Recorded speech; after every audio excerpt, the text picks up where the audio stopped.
tahan teilt kõigepealt küsida seda, et te olete 2 päeva siin Arvamusfestivalil või 1,5 päeva, kui korrektne olla, ringi käinud ja kindlasti olete te mehed, kellel on siin väga palju tuttavaid, äripartnereid ja sõpru, keda te siin kohanud olete. Kummal rindel on teie jaoks olnud tõsisemad arvamusavaldused? Kas need, mis on kuskil toidulaua taga, kohvitassi taga omavahel toimunud või need, mis on siiski programmis olnud?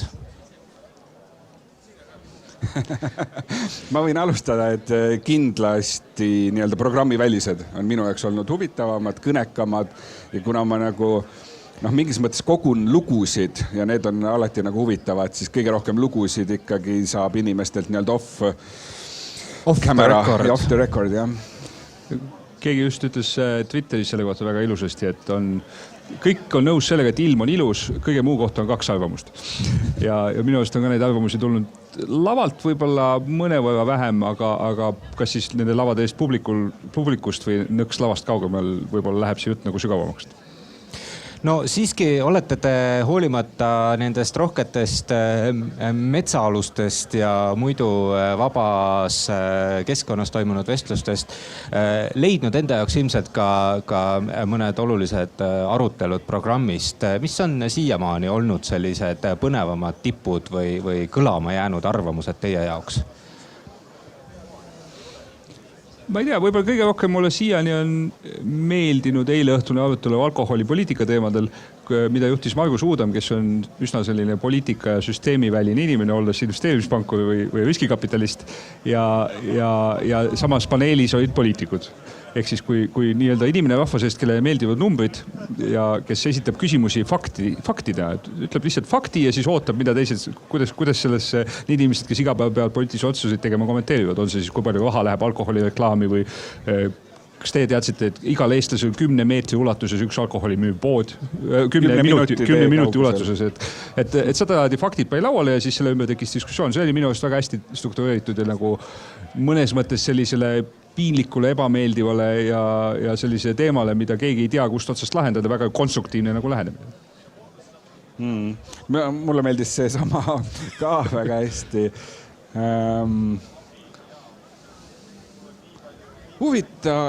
Minu mingisugune teema on see vaimne tervis, et nii palju, kui ma selle teemalisi arutelusid siin olen kuulanud, siis üllatavalt nagu tark jutt on. Et kuidagi, ma ei tea, keegi siin arvas, et Arvamusfestivalil on nii-öelda see võrreldes üldpopulatsiooniga see intelligentsi või hariduse tase keskmisest kõrgem. Ma arvan, et see isegi võib olla, sest et tavaliselt, ütleme, kui ma gruppe juhin, siis see informeeritus ka siin publiku seas on oluliselt suurem. Et see on nagu olnud minu jaoks mingi üllatav. Aga mingit sükest päris ahaad ei oska praegu välja tuua.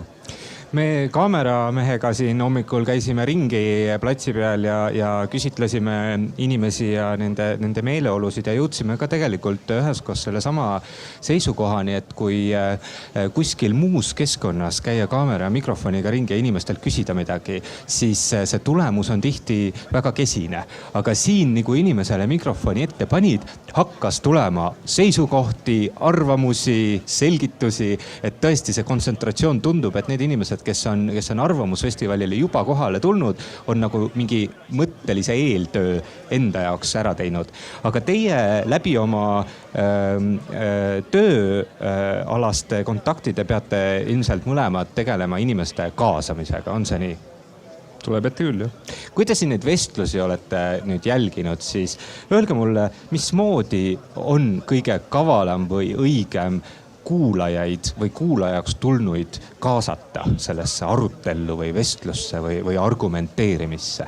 On teil mõni hea trikk või nipp anda?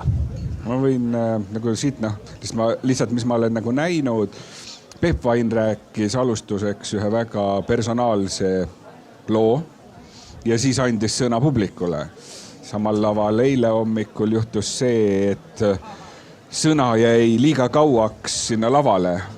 Ja frustratsioon publikus oli nii suur, et siis kui lõpuks anti sõna ja vabadus, siis nagu pool publikut läks lihtsalt minema. et noh, ma arvan, et kuidagi see tasakaal nagu selle kuulamise ja rääkimise vahel või sõna andmise vahel on nagu peamine. Ja võib-olla üks siuke kuldreegel on lahutada see ütleja või persoon öeldust. Et selline elementaarne nagu diskussiooni austus, nagu soov teist ära kuulata, sisuliselt hoolida, sekkuda sellesse, kui teema läheb kõrvale, mitte kui sulle arvamus ei meeldi või kõik sellised asjad. Minul oli eile üks õppetund, et teemal Eestisse sisserändamine käis mikrofon rahva seas ringi ja ma avastasin ennast sisemiselt mõttelt, et nähes ühte härrat, kes võttis mikrofoni puhtalt tema välimuse põhjal, mul tekkis tunne, et ma tean, mis ta ütleb. Ja see tundus, et see oli siuke lihtne Eesti mees, siuke tugevate kätega töömees ja ma arvasin, et tal on suhteliselt agressiivne seisukoht selles suhtes, et mis tema arvab Eesti avatusest ja pagulastest ja kõigest muust. Ja ta ütles midagi täiesti risti vastupidist. Mis minu jaoks oli siuke, et ma tabasin ennast sealt mõttelt ja siis sain nagu aru, kui loll minust oli nagu üldse võtta mingisugune eeldus, et ikkagi jällegi see unustada ära, kus see inimene tuleb, mis ta igapäevaselt teeb, kas ta on see valdkonna ekspert või ta on lihtsalt kodanik, kes mõtleb nende asjade peale, kõik need asjad kõrvale, et see absoluutselt ei ole vahet. Oluline see, mis inimene ütleb ja millist väärtust ta diskussiooni lisab. Eelarvamused on selle asja nimi, jah? Ja need on meil kõigil ja nendega tuleb nagu aktiivselt ja teadlikult tegeleda, et sellised arvamusfestivali laadi asjad saaksid tekkida. Kui kõik jääksid oma samad eelarvamuste juurde ka 2 päeva lõppedes, siis oleks suht kurb üritus. Üks huvitav teema eile oli see teemad, millest ei tohi rääkida. Ja seal ka niimoodi offline üks mees oli tulnud eile hommikul siia, tapeet ühelt poolt, must pea, punane kriips peal. Teisel pool see meeste WC kolmnurk ja teine seal upakil ees ja kriips peal. Turvamehed olid selle palunud tal viisakalt ära võtta, et noh, mis iganes. Samas eile käisin ringi päev otsa härra, kellel oli neonvesti peale piirileppe kohta kirjutatud, et see on tõsine jama. Minu jaoks on nüüd see, et kuskile see piir nüüd tõmmati, aga huvitav oleks, et miks, kes seda nii otsustas ja et kas kui seal samas pagulaste teemal keegi nagu niimoodi arvamust avaldab, mis sellega siis tehakse, kas see blokitakse ära või tegelikult on see veel võimalus nagu dialoogiks. Et minu jaoks on see kaasamise iva, et kui me need nagu äärmused ära nudime, siis siin keskel meil omavahel on maru tore. Et me oleme kõik nii ühte meelt. Yes. Kui ma käisin ringi ja nägin, et tegelikult on Arvamusfestivalil täiesti vaba mikrofoni lava olemas. Hommikul oli seal küll väga vaikne. Eile ma ei näinud seal mitte kedagi terve päeva jooksul. Ma isegi ei tea, kus on. Postimehe lava kõrval. Tuleb minna täna kontrollima ja vaatama, aga kui põhimõtteliselt läheneda vaba mikrofoni ideele, siis kuidas teile tundub, et kui täna üks vaba mikrofon visata rahva hulka, siis mis on need peamised killud ja valupunktid, mis tegelikult tulema hakkavad või peaksid kajastust saama?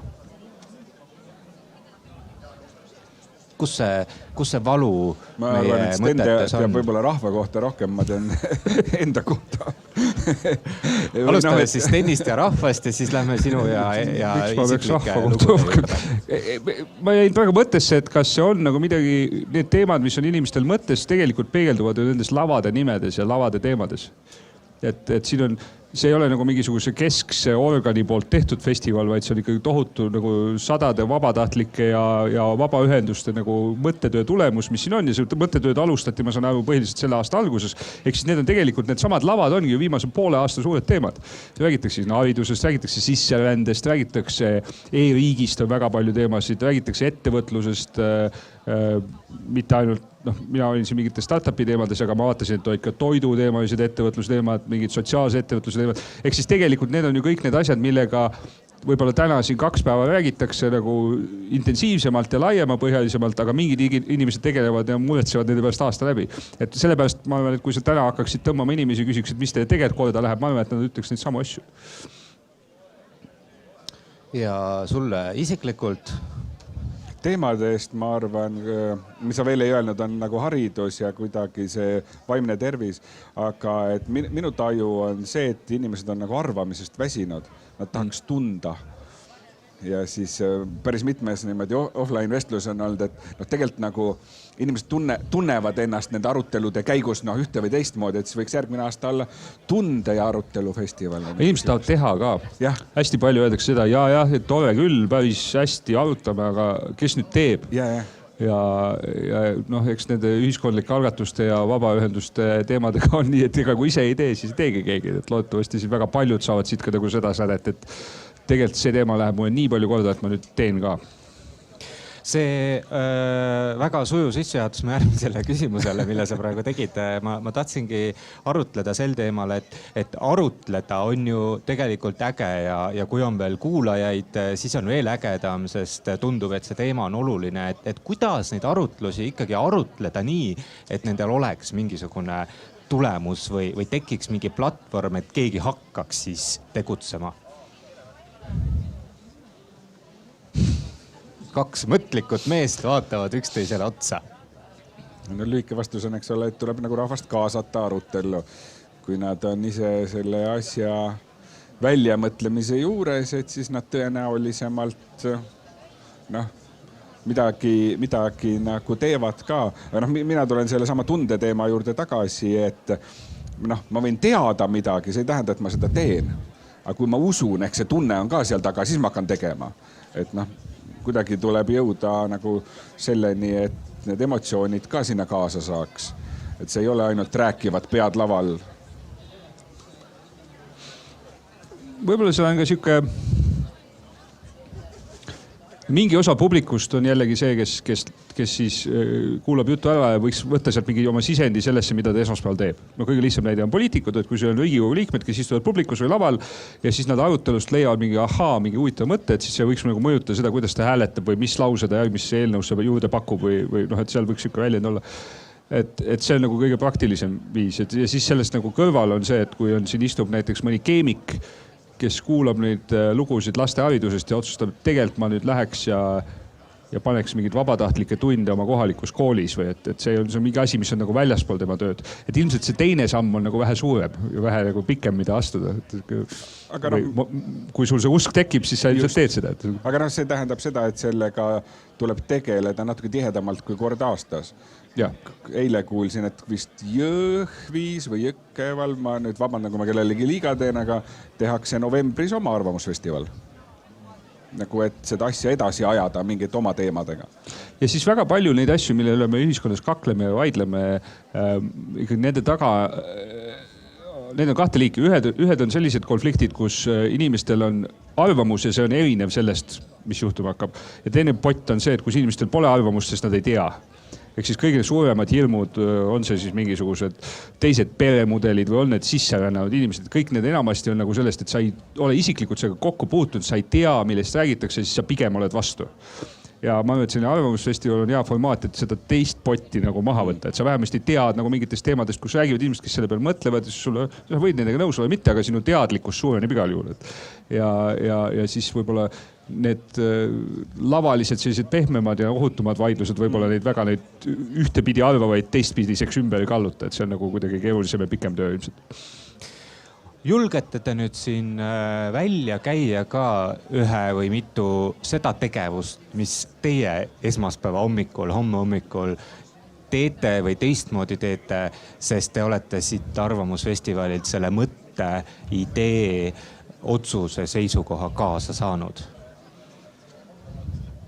Mina leidsin väga konkreetselt ühe kadunud suhete võrgustiku, kelle liikmeks ma uuesti siis esmaspäeval üritan saada. Aga sisuliselt ma ei oska praegu öelda. Minul on olnud mõnda aega mõte, mida ma olen oma abikaasaga arutanud, et tuleks midagi teha nüüd jälle tagasi Eestis olles, et natukene tutvuda uute inimestega. Et selles mõttes, et korraldada ainult sõpradega õhtusöögi, teeks sellise õhtusöögi, kus on 4 sõpra ja 4 inimest, keda enne ei tunne. Ja siin ka sellised tutvudes nagu jälle uute inimestega ja arutades võõraste inimestega asju, siis mul on tekkinud süvenenud tunne, et see 1. peaks septembris ära tegema.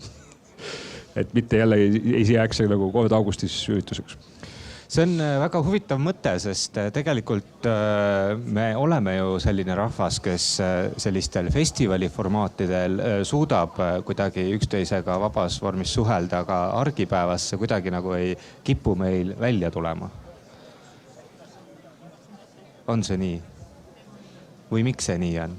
Tulles Californiast on see väga teistmoodi siin küll.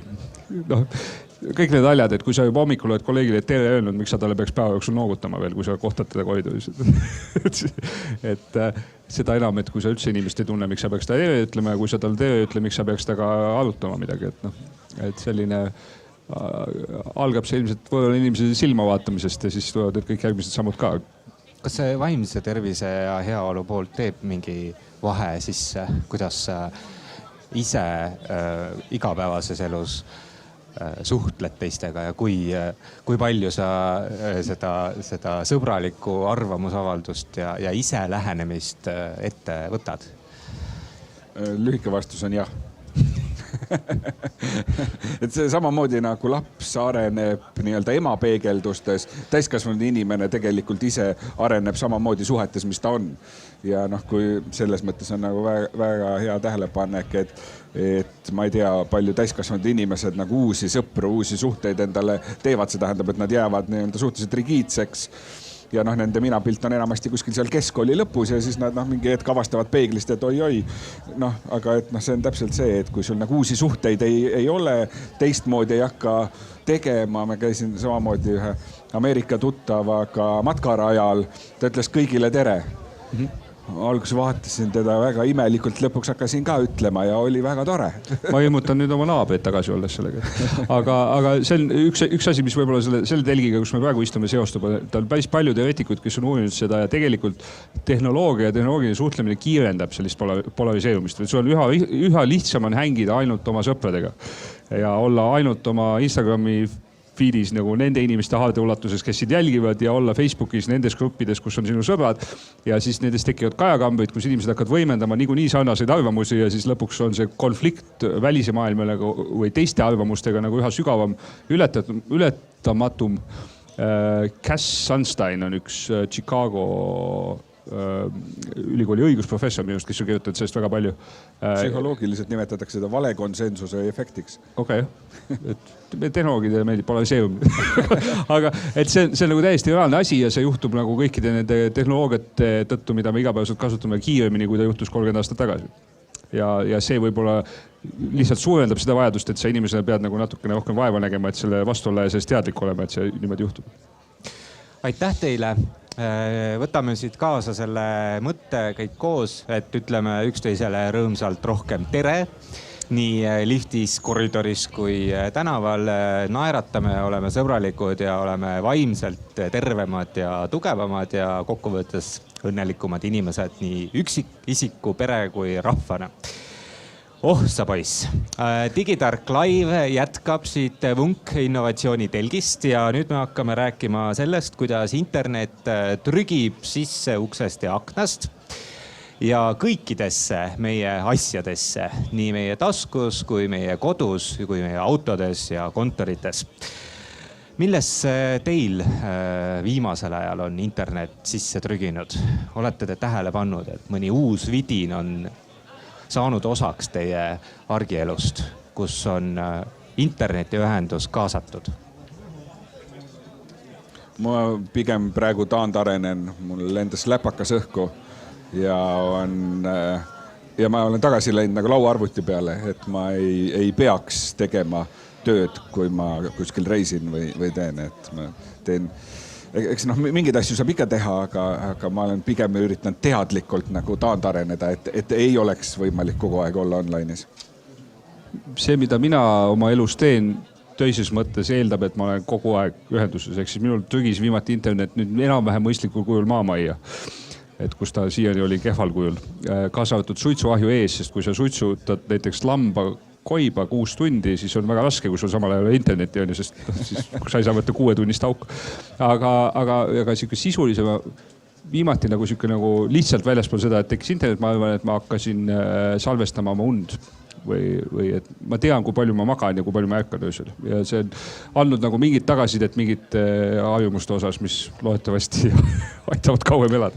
No see on kokkuvõttes positiivne areng ilmselt saada iseendast ja oma tervisest rohkem teada, aga seda, millised interneti asjad on positiivsed ja millised võib-olla mõjuvad meile pikemas perspektiivis halvemini, hakkab järgmine paneel siin Vunk innovatsioonialal kohe 1,5 tunni jooksul arutlema. Digitark Live otse stuudios veel kord täna ja vahepeale festivali melu teile ka. Tervitused Paidest ja vaadake meid EMT Live'i erinevatelt kanalitelt.